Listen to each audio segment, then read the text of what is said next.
Hello, welcome back to my channel.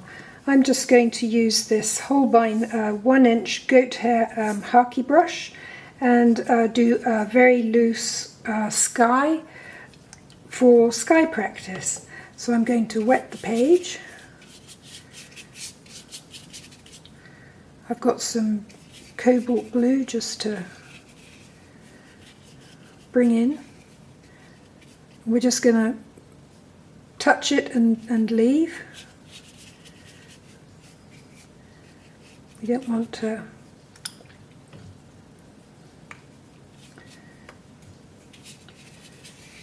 we want this colour to move of its own accord. So then I'm going to take the Cobalt Blue and put a bit of light red into it and create a grey. You can make a beautiful grey. Maybe I'll move that. Just a little bit of light red into Cobalt Blue. They're sort of complementary, they neutralise each other, and look, you can make a beautiful grey.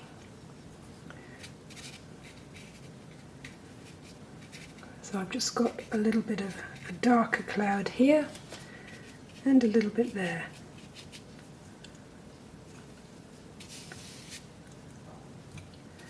A little bit more water as we come down just to soften the edges. That's pooling a bit, just. Alright, a little bit more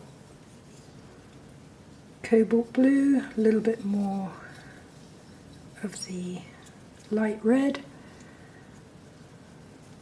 just to put in a sort of a bit of a headland, distant hills.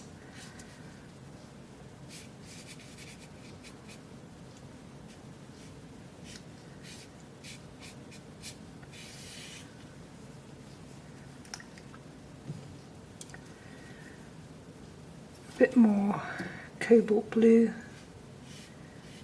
bit of water there.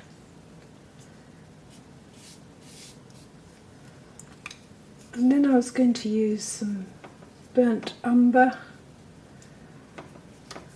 that I'll mix with the Cobalt Blue so that all the colours have a harmony together. It's just a little bit of burnt umber, so we make a slightly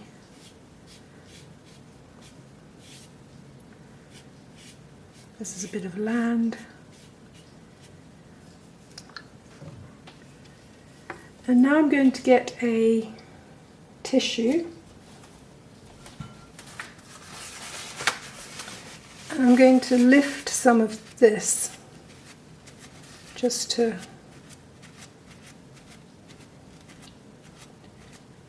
gently feather some of the edges. Might have to put a little bit more water down. This has dried really quickly, I'm really surprised. So just tidy up the edges. A little bit of texture into it.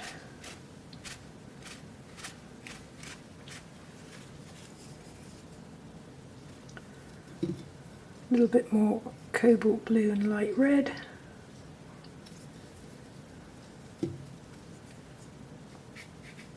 For the bottoms of the clouds.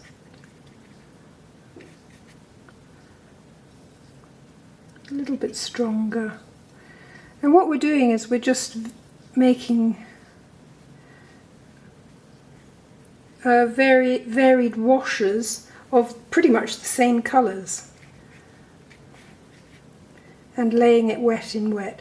And as long as you make each successive wash a little bit juicier, meaning it's got a little bit more paint in it than the one that it's going down on, you should be fine.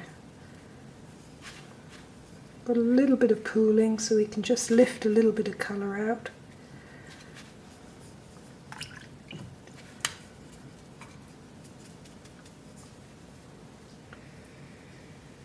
And just a damp brush to wipe up. You don't want too much of the paint moving.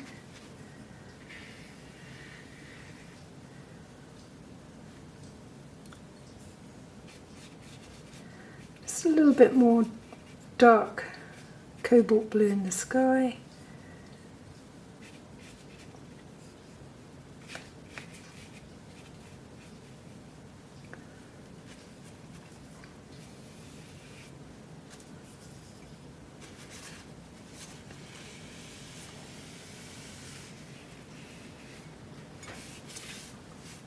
Alright, so that's a pretty good first layer. And it's moved really nicely. It's all sort of diffused. We've got a little bit of bleeding. We've got some feathering. We've got a little bit of something to work with. So I'm going to dry this off now. That's our sort of first layer. I'll dry this off and then we'll come back and we'll put a few more things on top of this, and then we'll see what we've got. Okay, so this is nice and dry now. And we've got a nice sky. It's nice and soft. It's all done quite well. I've got a little bit of nice white there, which is a little bit of light on some distant water. I was going to put some foreground, a piece of foreground land. These are the distant hills. So it's all looking quite nice. So I'm going to go in with my reservoir brush, my trusty reservoir brush. Just... there we are. Okay, so I've got a cobalt blue and light red mixture, which is my grey that I had from earlier, and I've made it a little bit, I put a little bit more of the light red in because I want that to be in here for the land. So it's a sort of a redder, slightly redder grey.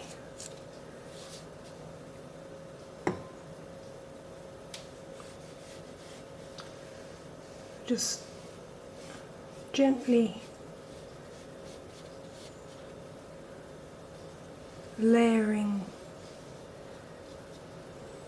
this on top of there. That's good.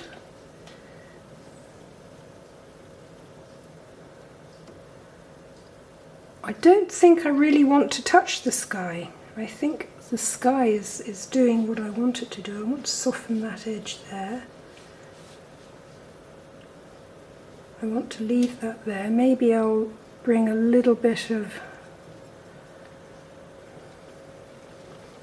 just make this a little bit darker here. But I want to be a bit careful because just want to glaze a little bit of darker blue, but I don't want to move that underneath. So we'll just gently glaze that, so I've made that edge a little darker. Now go back to the light red mix with the cobalt blue.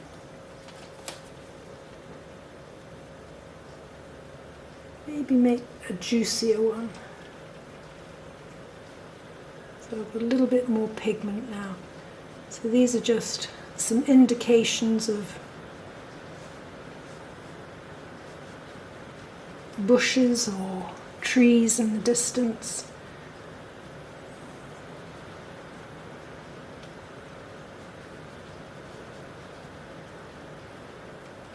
All the time varying the mixture, a little bit more blue, a little bit more red, so that it's got a little bit of interest going on in it. Each time picking up a little bit.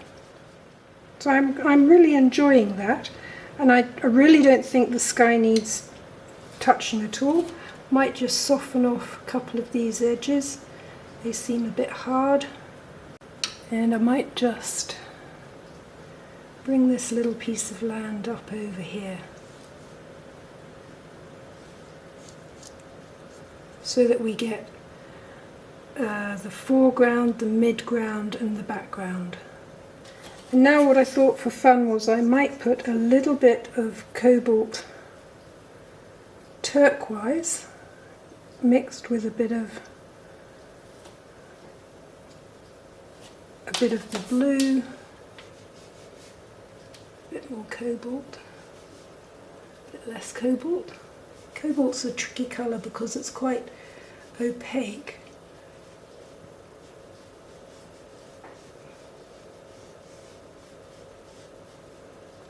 And we don't want it everywhere, I want to gently tease that edge out so that it just fades out.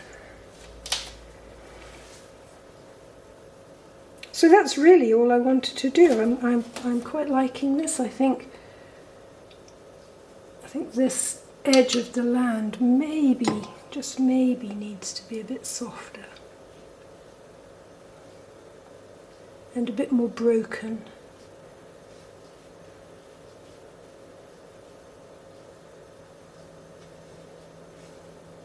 Just so that our eye has something to look at there. And maybe through here puts a little bit more of a bluer mix in here. And you can see it spreading out into the damp. But we don't want to pull our eye to the edges, so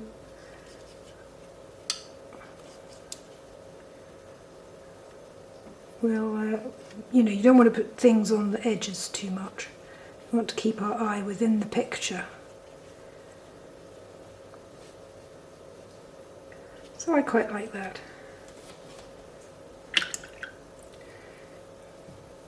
So there we are. I'll dry it. Still not happy with that. I think it just needs to be a little bit. That's better. Little bit of variation in tone going on.